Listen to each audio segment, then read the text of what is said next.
What is up, everybody, and welcome back to another episode of the Classic Chronicles. I hope everybody enjoyed Monday's episode where I reviewed WWE 2K22. If you haven't checked that out, please do. Um, so today let's just get into today's episode, and I wanted to talk a little bit about something that's very near and dear to me, man. I I wanted to talk about this because I had a very good conversation with a great friend of mine, Miss Maria Harlan-Popoulos, who was my chemistry teacher back in junior high school, specifically junior year of junior high school, along with Miss Isabel Martin Ventura, who I've done very, who I've had the pleasure and been interviewed by several times. So shout out to those two beautiful, amazing women. Uh, so I wanted to talk about this so that this kind of coincides with them and what I'm going to talk about today, which is the physically challenged advocacy group, which I started back in 2004 in Long Island City High School, along with a buddy of mine, Hector Bautista. Okay, so the origins of the group basically, we felt Hector and I felt that our voices weren't like the differently able community wasn't being heard when it came to certain issues in our school, such as the desks being too high or the doors not being accessible enough despite the entire school being wheelchair accessible, and we figured, why were they not taking our, why was the administration not taking our issues very seriously? So that's why we decided to start this physically challenged advocacy group. It started with just Hector and I. Hector was president of the group, and I was vice president. And it kind of grew from there. You know, we hired a secretary. Her name was Jessica, who I am still friends with to this day.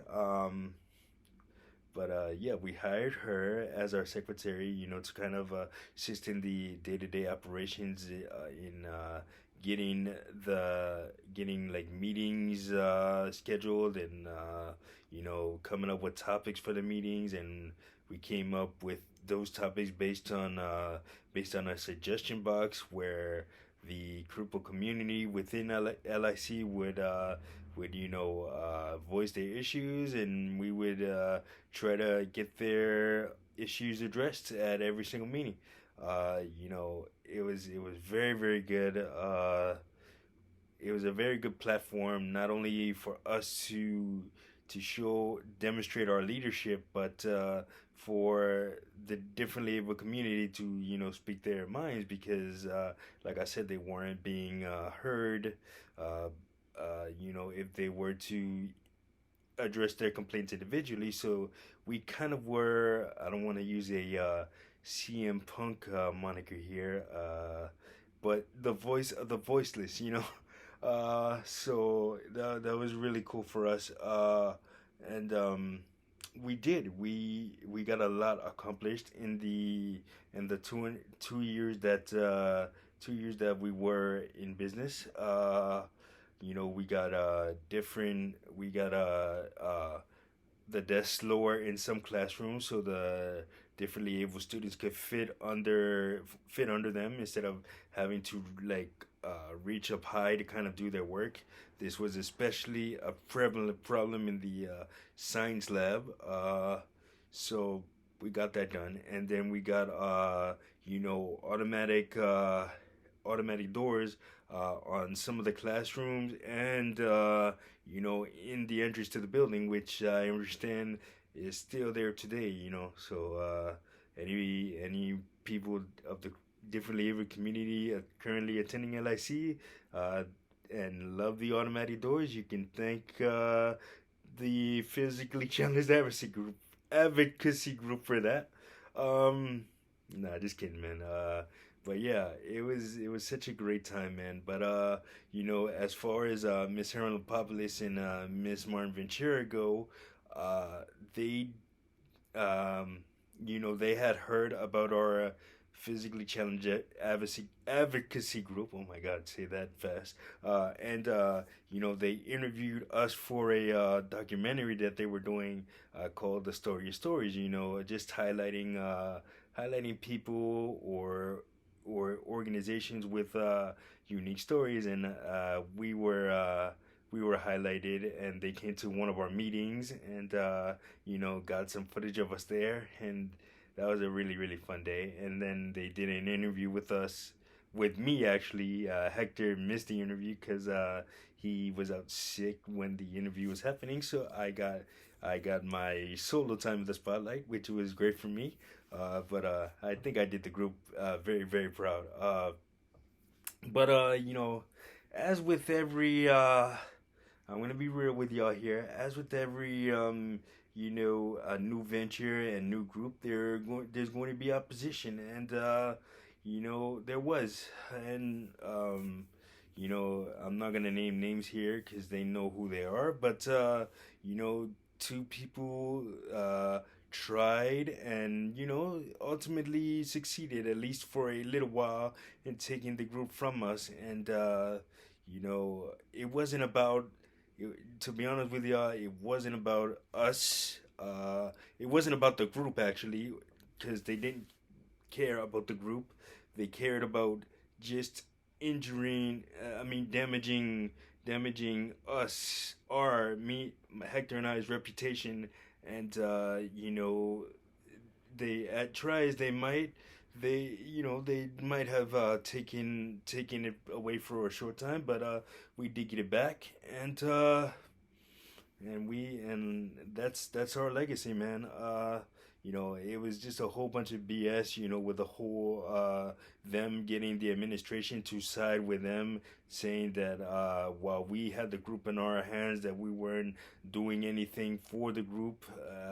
Meanwhile, like I said, we got the automatic doors and everything installed, and we were having constant meetings, and just making sure that the voices of the differently able community were heard.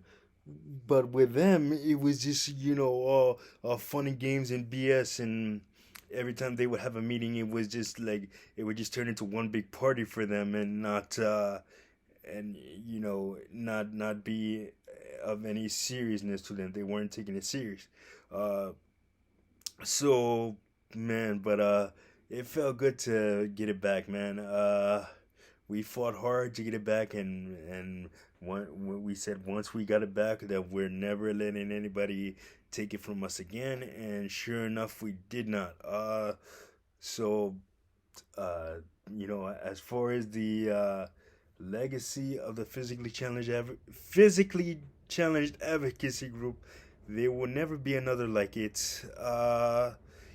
Try as they may, it is often imitated, but never duplicated, man. It was just some of the best times of my life, man. It taught me a lot. For me personally, it taught me a lot about advocacy, and knowing your rights as a differently abled individual, which I would later go on to use in my various jobs and endeavors. And so the physically challenged advocacy group laid the foundation for that, and I'm very, very thankful to have been a part of it. Shout out to Hector, shout out to Jessica, because we started it, and to everybody that was a part of it and that loved it, we loved y'all too, man. We did it all for you. And like I said, Ms. Martin Ventura and Miss Harold Poplis, who were very instrumental in our success. We owe you the world. And I say that just not because they're just two of my favorite people, but because that is the God's honest truth. I mean, if we hadn't been highlighted in a story of stories, the group would have had gone in a very, very different direction. I don't think it would have gained as much traction as it did, and a lot of people wouldn't have believed in us. Uh, but thanks to those ladies, he got the light that it deserved, and I'll always, that group will always hold a special place in my heart, and everybody that was a part of it, whether you were just in the group as a member or you helped us out in any way, made a suggestion, whatever it was. Thank you, because you know you guys did it. It wasn't just us. We helped get it off the ground, but you guys elevated it to the height that it got to, and I will always be thankful for that. And I